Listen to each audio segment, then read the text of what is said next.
دیدار کنیم. نحن سعداء جدا بتواجدنا وحضورنا هنا والالتقاء والاجتماع بإخوتنا في لبنان. آقای نخست وزیر و الانم با آقای نبیبری ملاقات داشتیم. حيث أجريت خلال هذه الزيارة اللقاء بدولة رئيس الوزراء نجيب ميقاتي وكذلك الرئيس نبيه بري.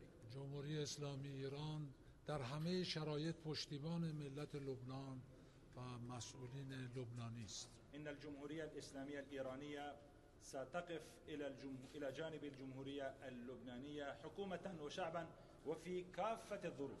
مخصوصا در شرایط فعلی که شرایط سختی رژیم صهیونیستی برای ملت لبنان ایجاد کرده. وخاصة في ظل الظروف الحالية التي يعيش خلالها الشعب الفلسطيني واللبناني يعني عيشة صعبة بسبب ما تقوم إسرائيل من الاعتداءات والجرائم ضدهما. و این رو ما یه وظیفه‌ای میدونیم که از ملت لبنان و خواسته های اون حمایت کنیم. ونحن نعتبر هذا الوقوف واجبا لنا في إطار دعم الشعب والحكومة اللبنانية. امیدواریم هر چه زودتر شرایط کشور شما بهبود پیدا کنه. ونتمنى وفي أسرع وقت ممكن أن تتحسن ظروفكم وظروف بلادكم.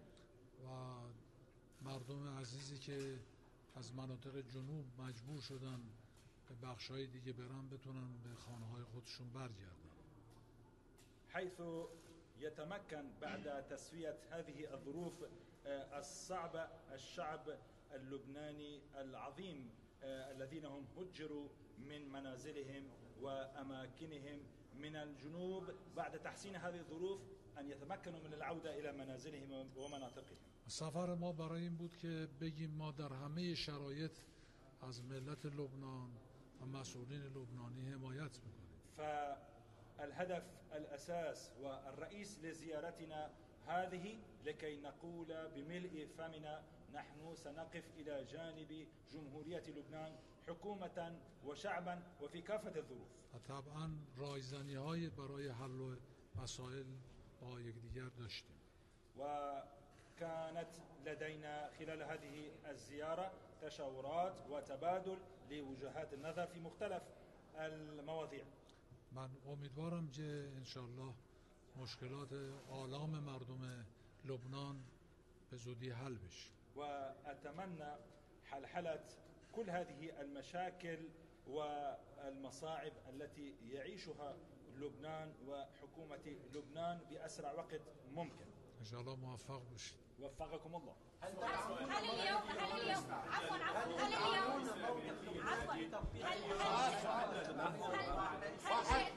هل شئتم اليوم لنسف الوثيقة الأمريكية؟ هل شئتم اليوم لنسف الوثيقة الأمريكية؟ هل شئتم بس شكرا. هل تدعمون الرئيس لحظة هل الرئيس قرار 1701 تصمیم لبنان رو در خصوص توافق 1701 رو آیا اون موضعی که داره رو قبول می‌کنید؟ ما هر موضوع مهمی که مسئولین لبنان و مقاومت لبنان بپذیرن ما حمایت می‌کنیم. أي قرار يتخذه المقاومة اللبنانية أو أي قرار تتخذه الحكومة اللبنانية نحن نوافق عليه وندعم.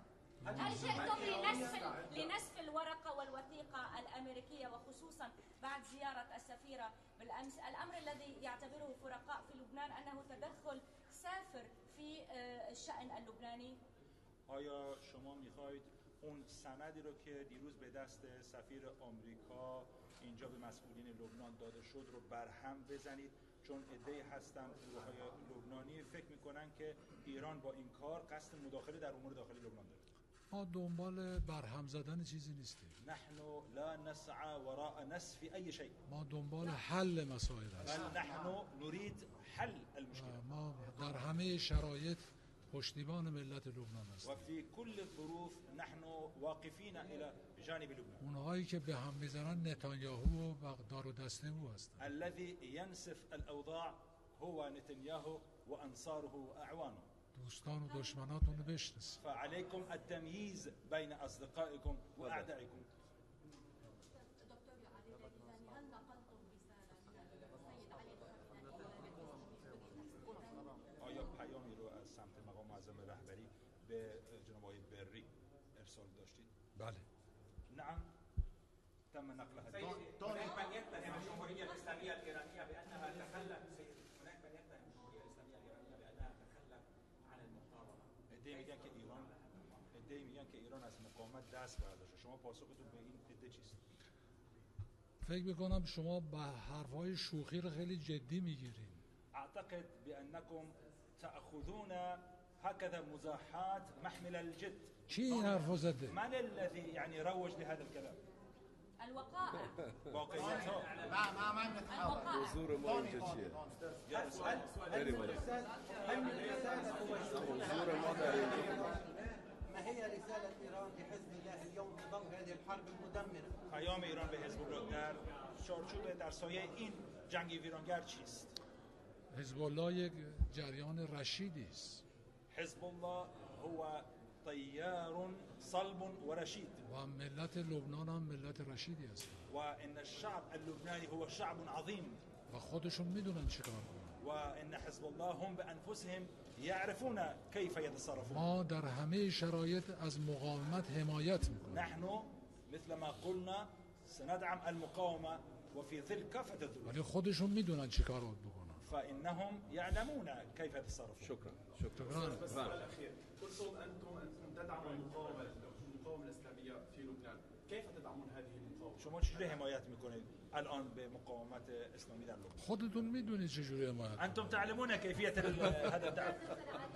هل قدمتم نقاط أساسية محددة ويعني ناقشتم 1701 مع الرئيس بري؟ آیا توافق 1701 رو هم با آقای بری به بحث گذاشتید؟ ایشون توضیحات خوبی دادن. هو قدم الرئيس بري تفاصيل جيدة. حتی حافظ شما